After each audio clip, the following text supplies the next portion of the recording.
Bir sıra ərazilərdə mənzillər kəskin bahalaşacaq. Belə ki, Azərbaycanda qəzalı və köhnə yaşayış binalarının yenilənməsi ilə bağlı yeni mərhələ başlayır. Yaxın vaxtlarda Bakı, Sumqayıt və Gəncədə söküntü və yenidən qurma işlərinə start veriləcək.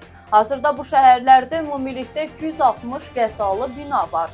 Onların 228-i Bakıda, 21-i Sumqayıtda, 11-i isə Gəncədə yerləşir. Paytaxtda söküntü aparılacaq ərazilər artıq müəyyənləşdirilib və proses mərhələli şəkildə həyata keçiriləcək.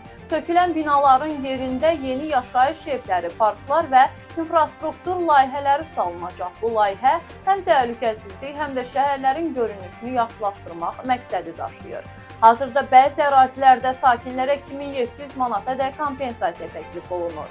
Ekspert Vüqar Orucun sözlərinə görə söküntülər daşınmaz əmlak bazarına birbaşa təsir göstərəcək. Sakinlər müvəqqəti kirayəyə köçdüyü və ya kompensasiya ilə yeni ev aldığı üçün həm kirayə, həm də satış bazarında qiymətlər artacaq. Proqnozlara əsasən qiymətlərdə 10-15% artım gözlənilir və bu tendensiya ən azı 2030-cu ilə qədər davam edə bilər.